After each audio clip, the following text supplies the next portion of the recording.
အားလုံးပဲမင်္ဂလာပါရှင်ဒီနေ့အလုပ်ကပြန်ပေါ့နော်ဒီနေ့လုပ်ခဲ့တဲ့အလုပ်အကြောင်းနဲ့ပတ်သက်ပြီးတော့လူအပ်တဲ့လူများရှိခဲ့မယ်ဆိုရင်ဆိုပြီးတော့ကျွန်မပြန်ပြီးတော့ဗီဒီယိုပြန်လုပ်ပေးတာဖြစ်ပါတယ်ဆိုတော့တချို့တွေ green card ရှောက်တဲ့ချိန် citizen ရှောက်တဲ့ချိန်ကိုသားသမီးအတွက်citizen certificate ယူတဲ့ချိန်အဲ့လိုမျိုးမှာမိဘတွေရဲ့လက်ထပ်စာချုပ် marriage certificate အဲ့ဒါတောင်းတာရှိတတ်ပါတယ် officer တော်တော်များများကတော့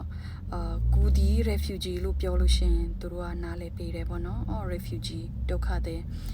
သူ့နိုင်ငံထွက်လာတော့ကဒါတွေမယူနိုင်အောင်ဆိုတော့သူတို့နားလဲပေးမယ်တချို့ delay တွေမှာတောင်းတတ်တယ်ပေါ့နော်အဲ့ဒါကြောင့်ဒီနိုင်ငံရဲ့ court မှာ probate court ပေါ့နော် PROBAT probate court မှာဘယ်လိုမျိုးပုံစံနဲ့marriage certificate ယူမယ်ဆိုတာကိုပြောပြပေးမယ်နော်ဆိုတော့ number 1ဒီ Georgia ကဆိုရင်ကျမတို့မှာGwinnett County ရှိမယ် Fulton County ရှိမယ် DeKalb County အများကြီးရှိတယ်အဲ့မှာကိုနေတဲ့ county ရဲ့ဥပမာ DeKalb ဆိုရင် DeKalb probate court ဆိုတဲ့ဟာနဲ့ online မှာတွားပါမယ်အဲ့လိုတွားပြီးပြီဆိုရင်သူ့မှာ form ဖြည့်ဖို့ရှိပါတယ်အဲ့ form ဖြည့်ဖို့ရှိပါတယ်ဒါတော့ပထမအဆုံးအချက်ပေါ့နော်အဆင့်1 form ဖြည့်ရပါမယ် form ဖြည့်တဲ့နေရာမှာလင်မယား2ယောက်စလုံးရဲ့နာမည်အမှန်အကန် ID ပေါ်မှာ Georgia ID မှာရှိတဲ့နာမည်အတိုင်းဘတ်တကရက်ကိုရဲ့ဒီ UN case ပေါ့နော်အဲ့ဒီမှာကိုရဲ့မိဘတွေရဲ့နာမည်အဲ့ဒါတွေအကုန်လုံးနဲ့ဖြည့်ရတယ်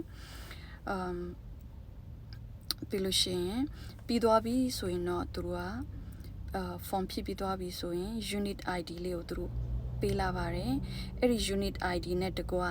အဆင့်2မှာ appointment ယူရတယ်ဆိုတော့ဒီ probate court မှာ appointment မယူဘဲနဲ့ဒီတိုင်းသွားလို့မရအောင် appointment ယူရတယ်ကိုယ့်ရဲ့ appointment နဲ့မှာသွားလို့ရတယ်ဒါကြောင့် appointment ယူရတယ်ကိုသွားမဲ့နေ့ရက်လာအဲ့ဒါအကုန်လုံးကိုထည့်မယ်ပြီးရင်တော့သူတို့ confirmation email ပို့လာပါတယ်ဒါအဆင့်2ပေါ့နော်အဆင့်3မှာကျတော့အဲ့ဒီနေ့ကျရင်လင်မယား2ယောက်စလုံးယောက်ျားရောမိန်းမရော2ယောက်စလုံးကို ID လေးတို့ယူသွားပြီးတော့ရုံးကိုအချိန်မီ appointment နိုင်ရအတိုင်းသွားရတယ်အဲ့မှာရောက်ပြီဆိုရင်တော့သူတို့ကကိုဖြည့်ထားခဲ့တဲ့ form အတိုင်းပဲပေါ့နော်သူတို့ပြန်မေးပြီးတော့ form နောက်တစ်ကြိမ်ထပ်ဖြည့်ခိုင်းပါတယ်ပြီးရင်တော့အခချင်းငွေပေးရတယ်အခချင်းငွေပေးတဲ့နေရာမှာတတိထားမှာပါလဲဆိုရင်သူတို့က$50 50တန်အထက်$20 20တန်အထက်ကိုပေးလို့မရဘူးဥပမာပြောရမယ်ဆိုရင်သူ့ရဲ့ fee ကပေါ့နော်$68ဆိုရင်50တန်နဲ့10တန်နဲ့အဲ့လိုမျိုးပေးလို့မရဘူး68ဆိုရင်20နဲ့$8အဲ့လိုမျိုးလေးပေါ့နော်20 bill ထက်ကြီးတဲ့အတန်မရဘူးပေါ့နော်အဲ့ဒါလေးသတိထားဖို့လိုတယ်အဲ့လိုမျိုးအခချင်းငွေတွေပေးပြီးဆိုရင်တော့သူတို့က marriage license အဲ့ဒါကိုတခါတည်းထုတ်ပေးပါတယ်အဲ့ဒီ marriage license မှာတဝက်ကသူတို့ကလက်မှတ်ထိုးပြီးသားဖြစ်တယ်ကျန်တဲ့တဝက်မှာကိုဒီဘသူကကိုလက်ထပ်ပေးမှလဲဥပမာကိုရဲ့ဖျားเจ้าကပါစတာလားဒါမှမဟုတ်ကိုသွားနေတဲ့ပလီเจ้าရဲ့ပလီဆရာလားဒါမှမဟုတ်ကိုသွားနေတဲ့ဗုဒ္ဓဘာသာဆိုရင်ဘုန်းကြီးတွေလားကိုလက်ထပ်ပေးစေခြင်းသူတွေစီကိုအဲ့ဒါကိုလင်မယား2ယောက်ယူသွားရတယ်ပြီးလို့ရှိရင်ဒီလက်ထပ်ပေးသူက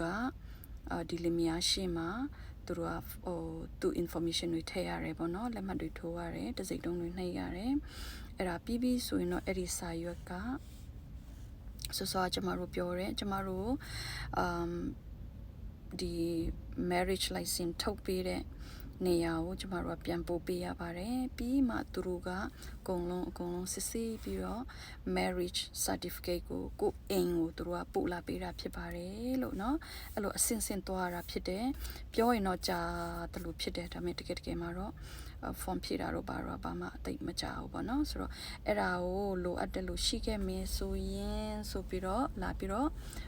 ဗီဒီယိုနဲ့ရှင်းပြပေးတာပါလို့ okay bye bye